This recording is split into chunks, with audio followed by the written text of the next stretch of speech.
คนเรานี่เกิดมาเป็นมนุษย์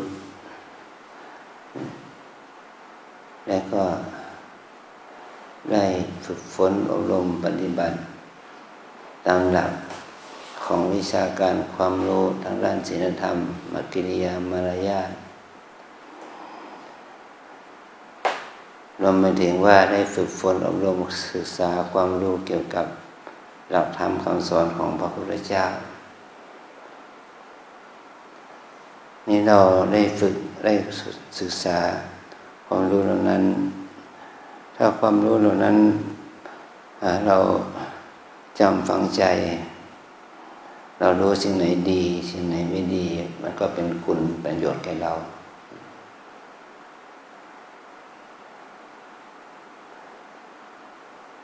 นอกจากนั้นเราจะฝึกตัวเองเรียกว่าฝึกกรรมฐานเนี่ยฝึกจิตฝึกใจ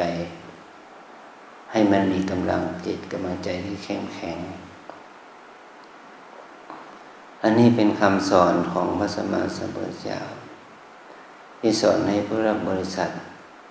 เข้าถึงความจริงของชีวิต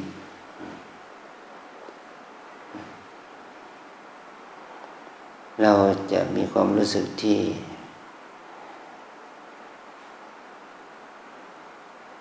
มีที่ดีและไม่ดีกับการที่เราได้มาฝึกตัวเอง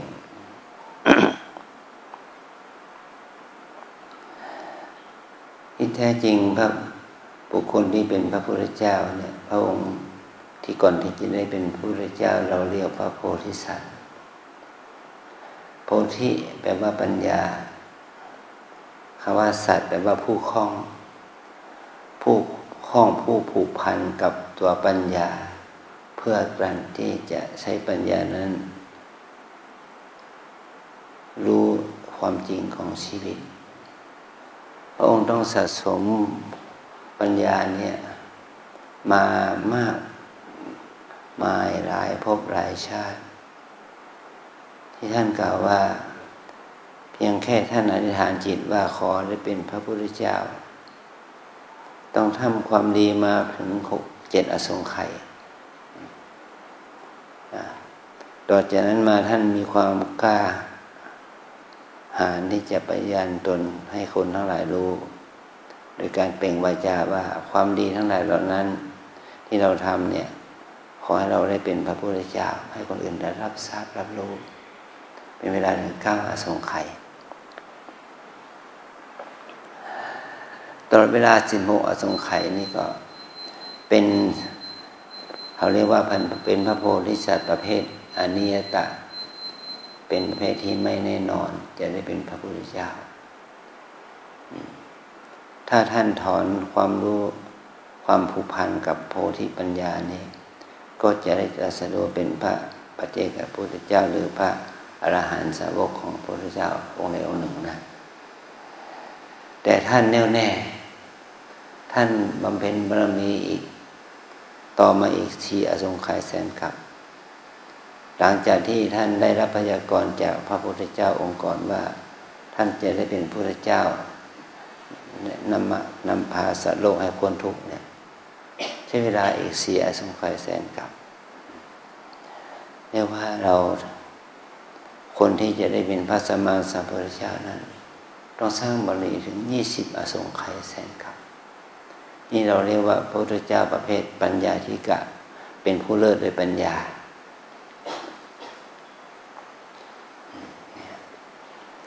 ความดีงามที่พระองค์ทรงทรงสอนทรงตรัสรู้นั้นเป็นความดีงามที่พระองค์ได้สร้างสมเป็นอุปนิสัยแต่เพราะเราที่ได้มาปฏิบัติเนี่ยเราสร้างบารมีมานานเท่าไหร่รู้ไหมไม่รู้เนาะไม่รู้ว่าตัวเองสร้างบารมีนานเท่าไหร่เพราะจิตมันไม่ได้ผูกพันกับปัญญาเพื่อความตรัสรู้อย่างจริงจังเรามีจิตผูกพันต่อความรู้ต่อปัญญาต่อปริญญาต่อวุฒิการศึกษาของเรานี่เราก็ผูกพันกับความรู้ปริญญา นี้เพื่ออะไรเพื่อปากเพื่อท้องเพื่อจะได้เงินได้ทองเพื่อจะได้ทรัพย์สมบัติเพื่อจะได้ฐานะยศถาบรรดาศักดิ์โอกาสที่เรามีความคิดว่าความรู้สติปัญญานี้เราจะขอให้เป็นไปเพื่อความสิ้นอาสวะกิเลสสิ้นกิเลสคิดอาสวะเพื่อมรรคผลนิพพานนะมันน้อยมากโยมเคยคิดไหมอย่างนี้ฉันมีปัญญาอย่างนี้เพื่อพระมรรคผลนิพพานเนี่ยเพื่อมีไหมไม่มีเลยเนี่ยแล้วคนทั้งหลายที่เหลือตรงนั้นล่ะเอาความรู้ปัญญานี่ฉันจะเอาความรู้นี้ไปเพื่อความบรรลุมรรคผลนิพพานมีไหมน้องโยมมีไหมความคิดอยู่นี่ไม่มีโยมหญิงเรามีไหม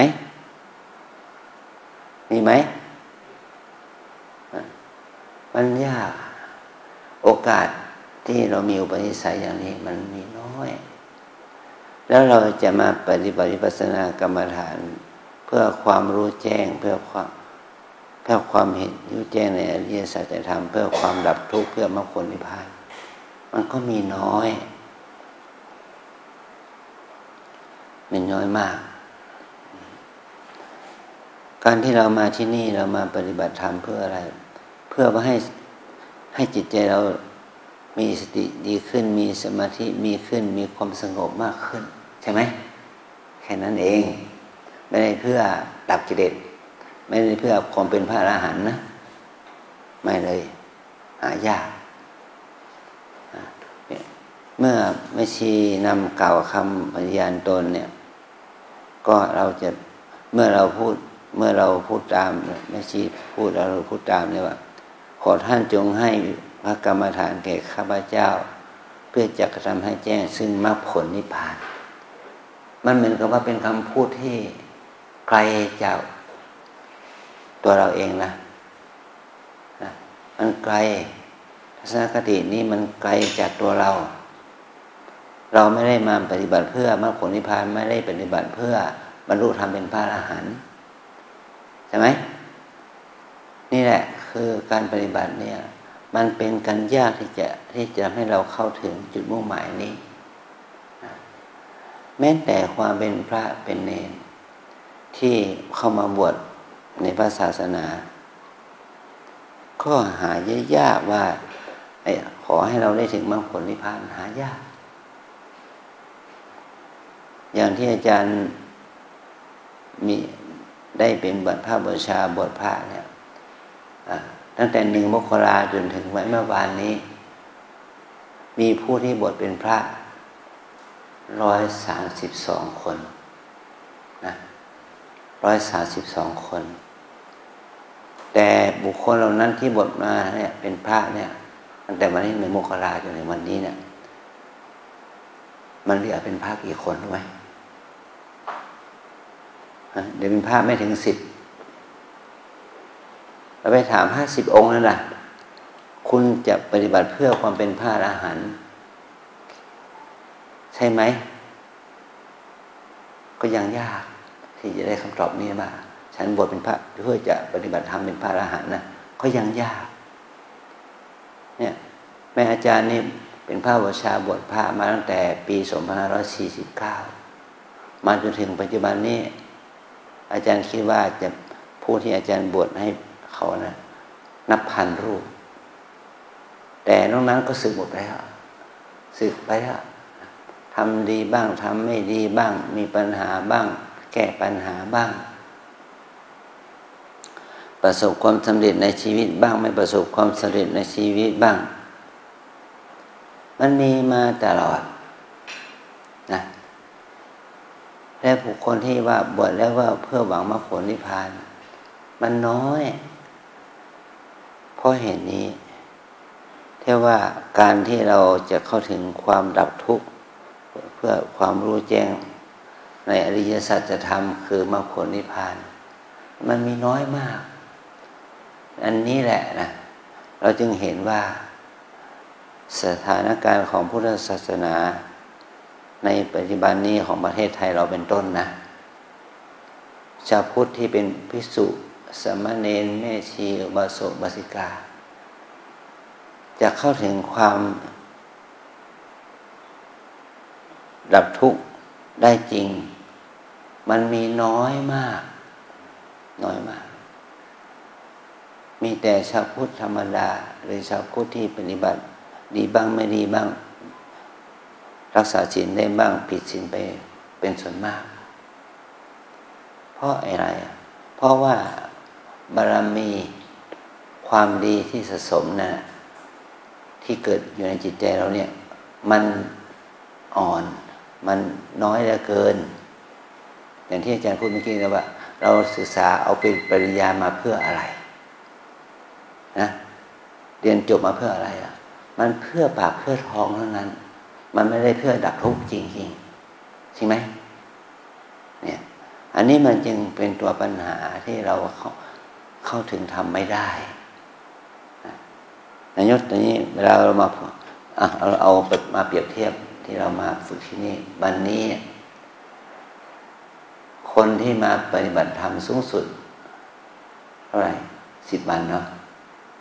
มีคนหนึ่งมี1 เดือนมีคนหนึ่งนะ1 เดือน10 วันมี2 คน7 วันมีคนหนึ่ง5 วันมี3มี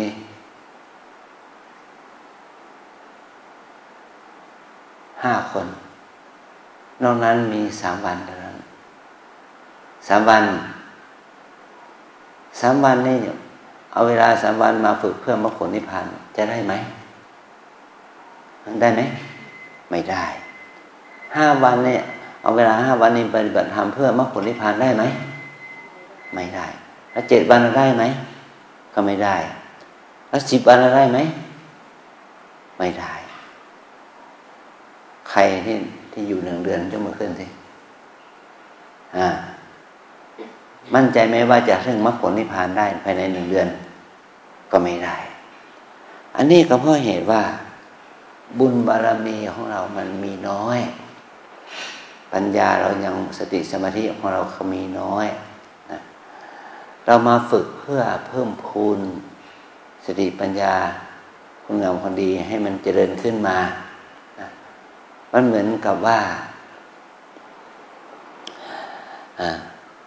ต้นไม้เนี่ย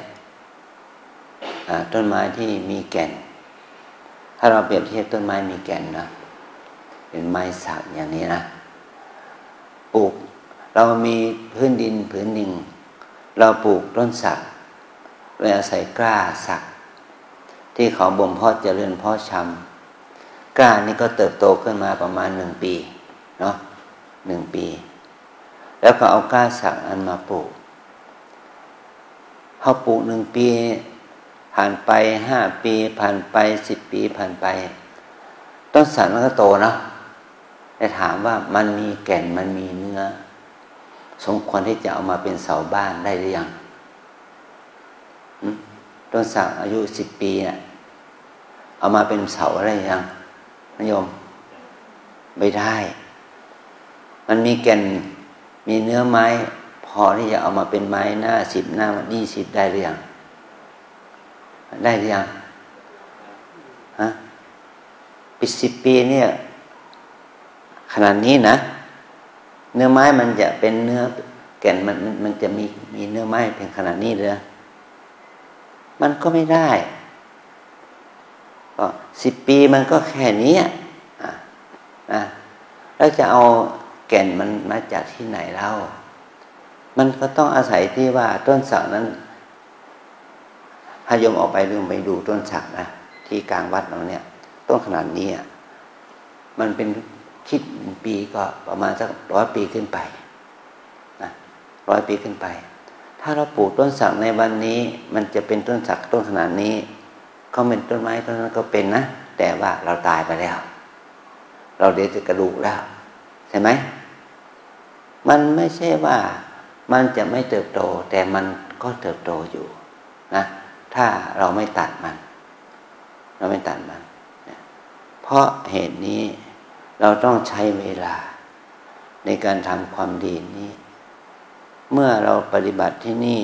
3 วัน5 วัน7 วัน มันไม่ใช่เวลาแห่งการบรรลุธรรมของเราแต่เราปฏิบัติเพื่อให้เรานั้นได้เรียนรู้วิธีการภาวนาให้ได้สติให้ได้สมาธิเกิดขึ้นความดีมันจะเกิดขึ้นกับเราดีทีเล็กทีน้อยมันเหมือนกับต้นไม้ใหญ่โยมเห็นต้นไม้ผู้ชายเนี่ยไปเห็นต้นไม้ใหญ่ต้นยางนาต้นใหญ่ไหมลองถามดูว่าต้นนั้นอายุกี่ร้อยปีมันก็เป็น100-200 ปีนะถ้าต้นยางที่ใหญ่ที่สุดเนี่ยก็ประมาณ300 ปีเราเห็นมันโตไหมเราเห็นมันโตเนาะแต่เห็นมันเจริญเติบโตไหมเราไม่เห็นแต่มันก็เติบโตอยู่มันอาตมาอยู่ที่นี่ประมาณ30 กว่าปีมาเนี่ยนะรวม40 ปีก็เห็นอะไรเห็นใบมันร่วงเห็นดอกมันร่วงเห็นเม็ดมันร่วงทุกปีใบมันร่วงก็แสดงว่าต้องมีใบอ่อนทดแทนนะเนี่ยใบอ่อนมันทดแทนนะเป็นเครื่องบ่งบอกว่ามันเติบโตนะมันสูงขึ้นทีละมิล2 มิลเซน2 เซนต่อปีแต่เราอยู่มองมันเนี่ยเราก็มองไม่เห็นมันโตเลยแต่ที่แท้จริงมันโตนะมันเหมือนกับชีวิตของเรานั่นแหละชีวิตของเรานี่โยมเกิดมากี่ปีอะ51โยมละกี่ปี60หนูละกี่ปี40 กว่าปีนี่เราเกิดมาเป็น40 50 60 ปีอย่างนี้เราโตหรือยังโตหรือยังโตตอนนี้สูงขึ้นหรือยังสูงคงที่เนาะเนี่ยมีหนำซ้ำบางคนก็เหมือนกับกระดูกทรุดแต่ก่อนนี้เราชั่งความสูงได้ประมาณ160นะแต่ตอนนี้เรารู้60แล้วพยายามให้มันอยู่160มันไม่ได้เหลือประมาณ159เป็นไปได้นะอย่างนี้เพราะว่าคนเรานั้นน่ะมันก็กินแล้วก็ต้องโตก็ต้องมันมีผลสุดท้ายก็ต้องตายกินโตตายไปตามเรื่องของมันเนี่ยแล้วเราจะหาสาระชีวิตของเราได้จากอะไรอ่ะได้จากการกิน3 มื้อหรือ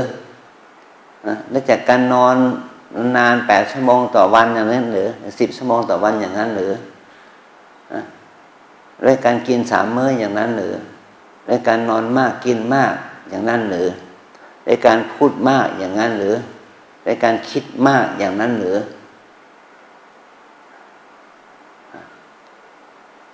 เมื่อเรารู้อย่างนี้ว่ามันไม่ใช่พระสัมมาสัมพุทธเจ้าได้สอนว่าให้เราเมื่อเราเป็นนักปฏิบัติที่ดีก็ต้องกินน้อย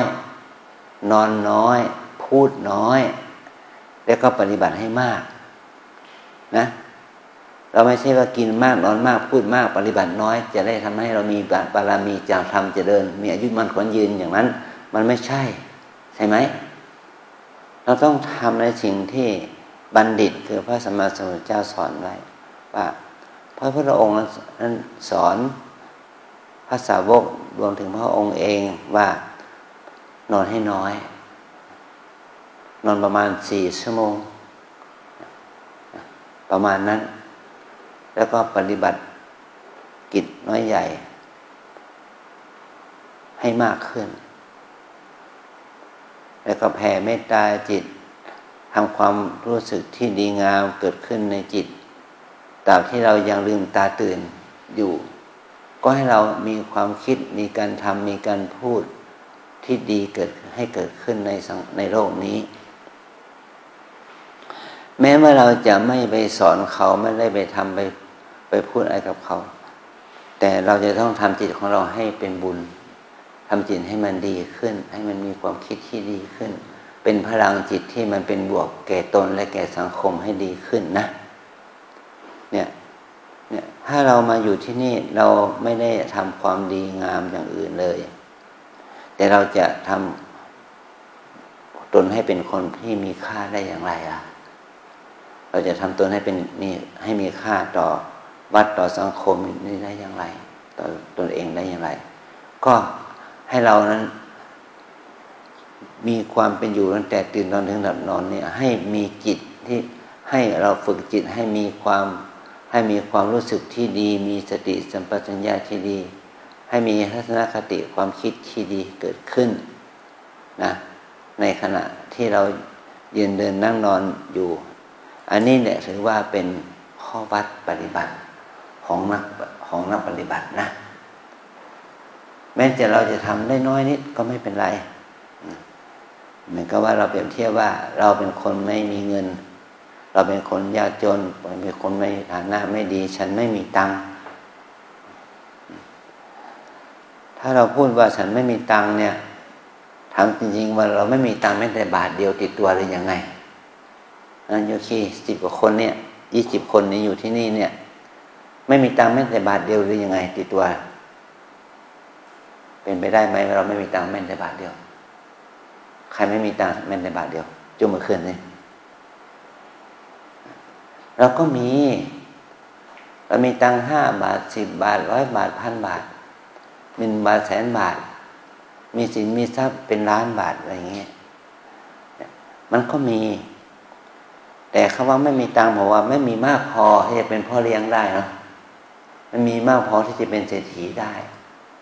ไม่มีมากพอที่จะเป็นอาเซียได้อย่างนี้เรายังมีตังค์อยู่นะถ้าเราไม่มีเลยมันก็อาถรรพ์ยิ่งนักแต่เราให้เรารู้ว่า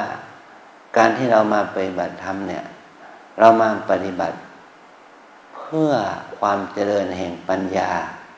เพื่อความเจริญแห่งศีลสมาธิให้เกิดขึ้นเราจะมาอ้างว่าเราไม่สามารถทำบุญได้เราจะมาอ้างไม่ได้ถ้ามาที่วัดนี้เราไม่ได้มาเอาสตังค์มาโชว์กันมาที่นี่เราเอาสติมาโชว์กันนะว่าเรากราบเราเดินเรานั่งอยู่เนี่ยเรามีสติไหมเรามีสมาธิไหมเรามีความเพียรไหมเรามีจิตที่เป็นบุญเกิดขึ้นไหมเพราะการที่เราทำหน้าที่นี้เรียกว่าเป็นการทำบุญด้วยการเจริญภาวนานะเรามาที่นี่เราไม่ได้มาเจริญมาทำบุญด้วยการทำทานนะโยมเข้าใจไหมเราทุกคนที่มาที่นี่เราไม่ได้มาทำบุญด้วยการทำทานเราจึงไม่ต้องสนใจเรื่องมีตังค์หรือไม่มีตังค์เรามาที่นี่เรามาทำบุญเพื่อการเจริญภาวนาเราสนใจนี่ว่าเรามีสติหรือขาดสติใช่ไหมเรามีสติมีสมาธิมีความเพียรมีปัญญาดีชื่อว่าเราได้บุญแล้วเราได้ทำความดีเกิดการภาวนาเนี่ยถือว่าเราได้บุญภาวนาเราจึงต้องใส่ใจในการภาวนาให้มากกว่าจะแสวงหาเงินหาทองร่ำรวยเฮงๆนั่นแหละรวยๆเฮงๆอ่ะขอให้ลืมไปเลยคำพูดนี้นะขอให้เรามีสติสัมปชัญญะให้แข็งแกร่งให้รู้ความจริงของชีวิตว่าชีวิตของเราทุกคนเนี่ยเกิดขึ้นมาแล้วก็ต้องแก่เจ็บตายนะมันจะต้องแก่เจ็บตายทุกคนไม่ว่าเราจะมีสามีภรรยาบุตรธิดามีธุรกิจการงานมากมายเราทุกคนก็ย่อมก้าวไปสู่ความแก่ความเจ็บความตายใช่ไหมมันไม่สามารถหลุดพ้นจากกฎธรรมชาตินี้ไปได้นี่ขอให้เรารู้อย่างนี้นะเรามาปฏิบัติธรรมเพื่อว่าให้เรารู้ความจริงของชีวิตว่าชีวิตนี้คือกายใจเนี่ยเขาเรียกว่าทุกข์นี้คือทุกข์คือขันธ์ห้ากายใจเนี่ยมันตกอยู่ในกฎแห่งความผันแปรเปลี่ยนแปลงมันเป็นทุกข์2นี้คือเหตุให้เกิดทุกข์ก็คือกิเลสตัณหาโลภะโทสะโมหะเหล่านี้ปัญหาเหล่านี้มันเกิดจากกิเลสให้เรารู้ว่ากิเลสนี่แหละเป็นเหตุของทุกข์ทั้งหลายนี่คือความดับทุกข์เนี่ยเรามารู้วิธีให้เรารู้ว่าเราจะดับทุกข์ได้ยังไงก็รู้ให้รู้ว่าต้องดับตัวกิเลสตัณหาราคะโลภโกรธหลง ความฟุ้งซ่านรำคาญสงสัยออกไปจากใจเราให้ได้นี่คือข้อปฏิบัติเพื่อให้ถึงความดับทุกข์หมายความว่าเราจะต้องปฏิบัติตามแนวสติปัฏฐานสี่นี้นะเจริญสติเจริญสมาธิเจริญความเพียรให้มากจากนิดหนึ่งก็ยังดีจนถึงมีกำลังมากขึ้นมันก็เหนียวแน่นมากขึ้นมันเหมือนกับเส้นใยเราเอามาทำเป็นเส้นได้เส้นได้มันเหนียวไม่พอเราก็มาปั่นเป็นเส้นเชือกได้ถ้าเอาเส้นเชือกมาปั่นมาฟันเป็นเส้นเชือกได้มันก็เหนียวมากพอขอให้เราทั้งหลายได้รู้ว่าบุญคือความดีนั้นไม่ได้มาหาที่อาตมาไม่ได้มาหาที่วัดให้หาที่กายใจเราเองนะถ้าเราหาที่กายที่ใจเราเองได้ก็ได้ชื่อว่าเราได้บุญที่เกิดจากการพัฒนาจิตใจของตัวเองให้มีสติให้มีสมาธิให้มีความเพียรให้มีความเห็นชอบเห็นถูกความเห็นชอบเห็นถูกมันเมื่อมันเกิดขึ้นแล้วมันก็ทำให้เรามีทัศนคติที่ดีต่อตนเองให้มีทัศนคติที่ดีต่อเพื่อนร่วมสำนักให้มีทัศนคติที่ดีต่อเพื่อนร่วมสังคมบ้านเมืองถ้าเรามีทัศนคติที่ดีอย่างนี้ก็ก่อให้เกิดความสันติสุขก่อให้เกิดความดีงามเกิดขึ้นนะนี่ขอให้เราได้เรียนรู้ความจริงของชีวิตว่าเราหาบุญที่ไหนเราหาบุญได้ที่ไหนก็ให้รู้ว่าเราหาบุญได้ที่ตัวเราเองนะโยมสงสัยไหมสงสัยว่าหาบุญได้ที่ตัวเองได้อย่างไรสงสัยไหมเราจะสงสัยบ้างเนาะหรือว่าไม่สงสัยหรือว่าได้ฟังแล้วก็ยังไม่เข้าใจนะเข้าใจไหมเข้าใจนะนี่เราเข้ามานี่เนี่ยเรามาฝึกเนี่ยเราฝึกเพื่อให้เรารู้จักระเบียบคือศีลให้เรารู้จักระเบียบคือวิธีการดำเนินชีวิตในวัดก็เพื่อเราให้เรามีศีลใช่ไหมให้เรามีศีลสองให้เรามีสติสมาธิอยู่กับการเคลื่อนไหวเนี่ยความใส่ใจความไม่วอกแวกสติสมาธิความเพียรเนี่ยมันก็เกิดขึ้นในตัวเรายกอย่างกับว่าเมื่อกี้แม่ชีท่านสอนวิธีการกราบไหมเราต้องฝึกกราบบ่อยๆนะวันหนึ่ง2-3 หนกราบบ่อยๆว่านั่งหนอนั่งหนอนั่งหนอให้รู้สถาพางกายเรานี้ทั้งหมดทั้งหัวถึงเท้าเนี่ยให้เรารู้ว่ากายอยู่ในอิริยาบถนั่งต่อจากนั้นก็ให้มีสติกำหนดอิริยาบถย่อยพลิกหนอพลิกหนอพลิกหนออย่างนี้นะทำไปการกราบ1 ครั้งนี่ถ้าเราทำช้าๆได้ประมาณสัก5 นาที7 นาทีหรือ10 นาทีถ้าเราทำได้อย่างนี้จะทำให้เราได้สติได้ความเพียรได้สมาธิเกิดขึ้นเมื่อเรากราบเสร็จแล้วเราก็ลุกขึ้นยืนให้กำหนดมาสติว่ายืนหนอยืนหนอยืนหนอหรือว่าก็กำหนดนั่งกำหนดเดินต่อไปไหมขวาย่างหนอซ้ายย่างหนอให้เราเดินอย่างมีสติเดินเอาบุญนะ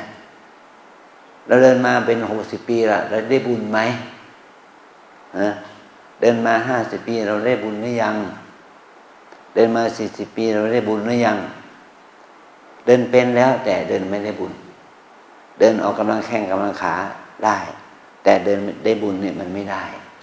ก็มาฝึกเดินได้บุญเดินช้าๆเดินเอาบุญ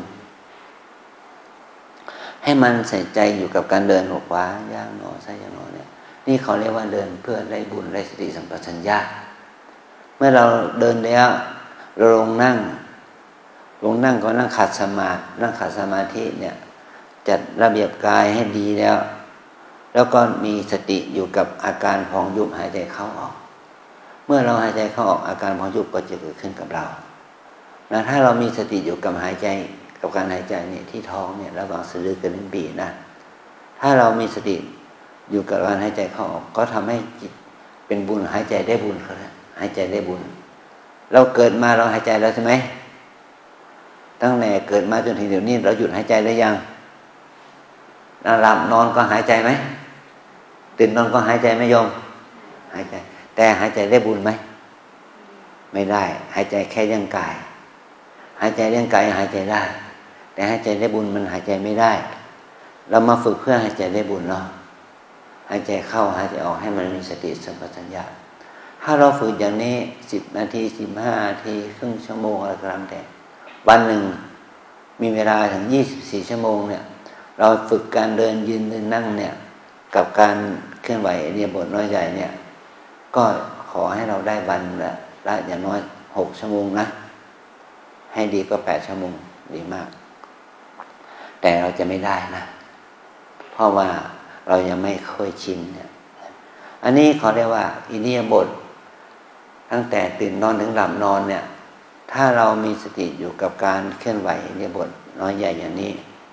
เราได้ชื่อว่าเราตั้งสติเป็นไปในกายเรียกว่ากายานุปัสสนาสติปัฏฐานเนาะอันที่2เนี่ยโยมเปลี่ยนท่าทำไมเนี่ยนั่งท่าแรกที่นั่งท่าเมื่อกี้นี่มันไม่สมบูรณ์หรือยังไงทำไมถึงเปลี่ยนล่ะฮะมันเจ็บชาไอ้ความเจ็บเหน็บชาเมื่อยขบทุกข์นี่แหละนี่เขาเรียกว่าเวทนาถ้าเรารู้สึกปวดเจ็บเหน็บชาเมื่อยขบสุขกายสุขใจทุกข์กายทุกข์ใจเราเนี่ยเขาเรียกว่าเวทนาถ้าเรารู้สึกปวดหรือเจ็บชาอย่างนี้ถ้าเรารู้สึกเจ็บชาเนี่ยเราก็ต้องกำหนดว่าเจ็บหนอเจ็บหนอหรือชาหนอชาหนอเนี่ยพอมันปวดเจ็บในช้ำอย่างที่สุดมันเป็นตะคริวเนาะทนไม่ไหวหนอทนไม่ไหวหนออย่าเปลี่ยนหนออย่าเป็นหนอขยับหนอขยับหนออันนี้เขาเรียกว่าเวทนานุปัสสนาสติปัฏฐานที่ตั้งการเจริญสติคือการมีการตามระลึกรู้อยู่เนืองๆซึ่งเวทนา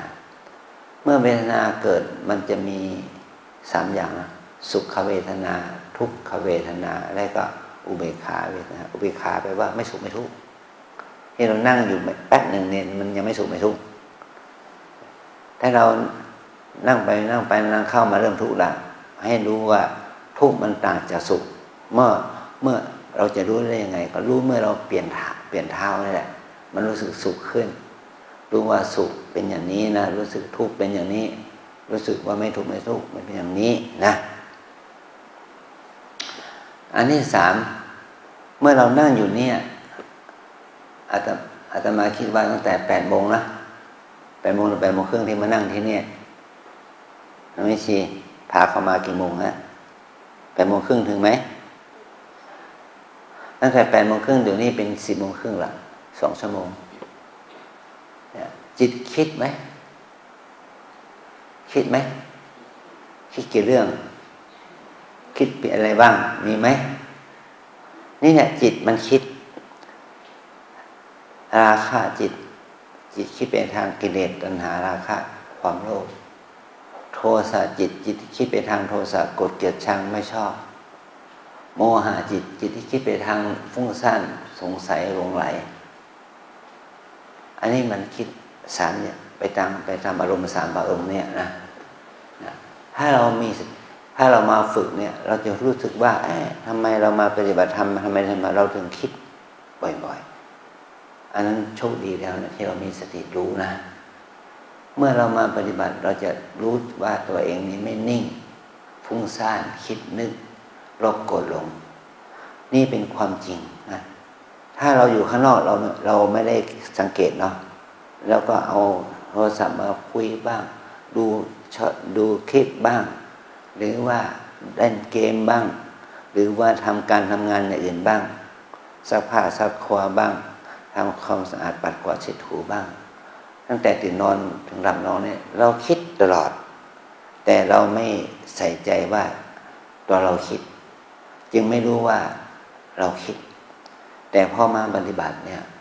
นั่งเฉยๆไม่ได้ทำอะไรเนี่ยนั่นแหละมันปล่อยลิงออกจากป่าแล้วปล่อยลิงออกจากกรงแล้วจิตคิดมากมายเกิดขึ้นในใจเราเนี่ยเราจึงรู้ว่าเราคิดมากคิดเป็นทางอดีตบ้างคิดเป็นทางอนาคตบ้างอย่างนี้ก็ขอให้เราเข้าใจความจริงของจิตว่าถ้าเราเข้าใจอย่างนี้มันจะทำให้ความคิดนั้นลดลงความคิดที่มันเกิดเนี่ยถ้าเรามีสติรู้ก็จะทำให้จิตคิดที่มันมีกำลัง นำพาให้เราทุกข์นั้นมันจะลดลงทำให้เรามีสติสัมปชัญญะดีขึ้นอันนี้เขาเรียกว่าจิตตานุปัสสนาสติปัฏฐานนะอันที่สี่เราทุกคนเอาตาหูจมูกลิ้นกายใจมาไหมนึกว่าเอาฝากไว้ที่บ้านละฮะเข้าตาหูจมูกลิ้นกายใจมาตาหูจมูกลิ้นกายใจก็รับกระทบอารมณ์ที่ปรากฏที่บ้านที่ทำงานแล้วก็เอามารับกระทบอารมณ์ที่ปรากฏที่วัดที่วัดนี่มีรูปเสียงกลิ่นรสสัมผัสให้เราได้เห็นได้ยินไหมเห็นเนาะได้ยินเนาะได้กลิ่นได้รสได้สัมผัสเนาะอันนี้เป็นความจริงอ่ะเราจะเห็นอะไรมากมายเห็นธรรมะรับอย่างเห็น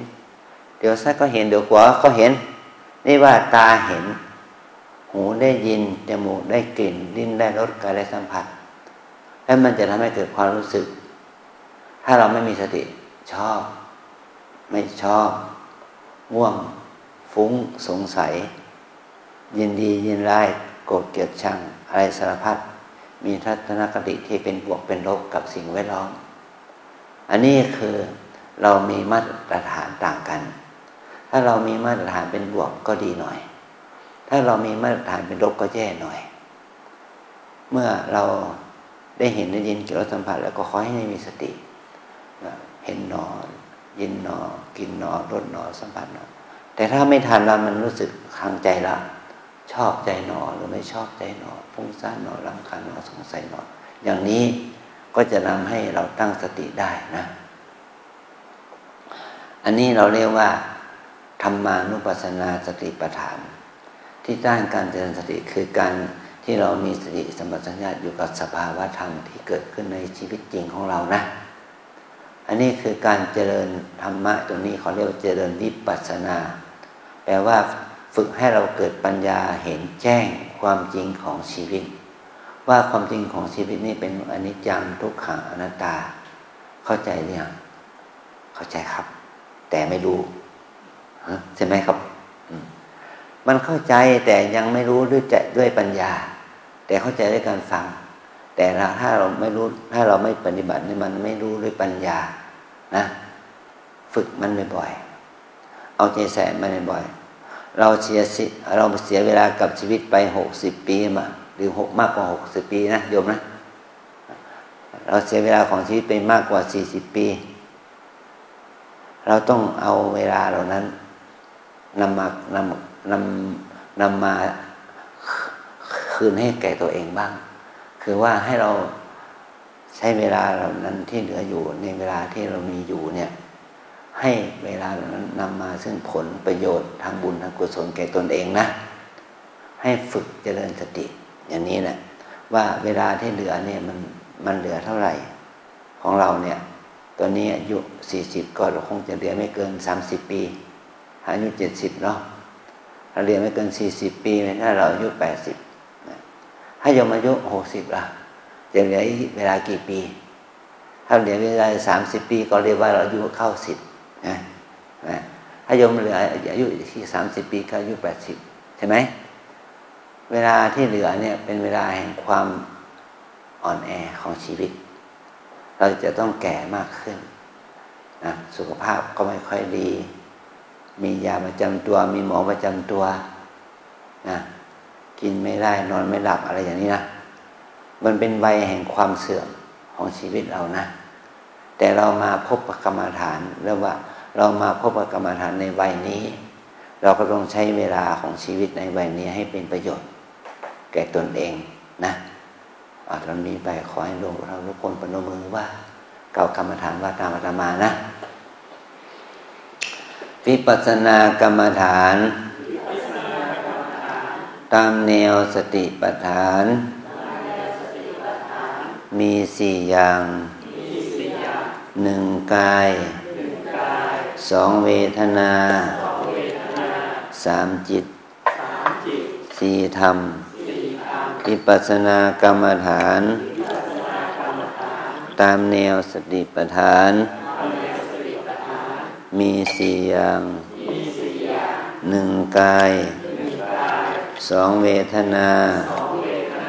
3 จิต สี่ธรรมหนึ่งกายสองเวทนาสามจิตสี่ธรรมหนึ่งกายสองเวทนาสามจิตสี่ธรรมเก่าเองสิหนึ่งกายสองเวทนาสามจิตสี่ธรรมดีแล้วจำให้แม่นนะแล้วก็ไปฝึกตามนี้นะแล้ววันนี้เราจะเห็นความฟุ้งความคิดเราจะเห็นความปวดความเจ็บเราจะเห็นความคิดนึกวุ่นวายกับสับสนที่เกิดขึ้นกับชีวิตอันนี้เนี่ยเราเห็นความจริงของชีวิตที่เป็นจริงที่ไม่ต้องหลอกตัวเองนะเราไม่ต้องหลอกตัวเองว่าฉันเป็นศาสตราจารย์ไม่ต้องหลอกตัวเองว่าฉันเป็นด็อกเตอร์ไม่หลอกตัวเองว่าฉันเป็นเศรษฐีอาเซียไม่ต้องหลอกตัวเองว่าฉันเป็นข้าราชการ41นะให้ดูตัวเองตามที่เป็นจริงเราก็เป็นแค่กายใจรูปนามเราก็เป็นคนที่มีสุขมีทุกข์เราก็เป็นคนที่มีความคิดความฟุ้งให้เรารู้ความจริงของชีวิตเป็นอย่างนี้แล้วเราจะเข้าใจตัวเองว่าเราไม่ใช่เป็นผู้วิเศษอะไรเป็นคนธรรมดาเมื่อเรามาฝึกตัวเองก็เพื่อฝึกให้เรานั้นดีขึ้นตามเหตุตามปัจจัยตามเงื่อนไขของความเพียรความอดทนของเราและเราจะได้เห็นคุณค่าของพระธรรมที่เกิดขึ้นกับตัวเราเนี่ยโดยอาศัยการฝึกอย่างนี้นะขออนุโมทนา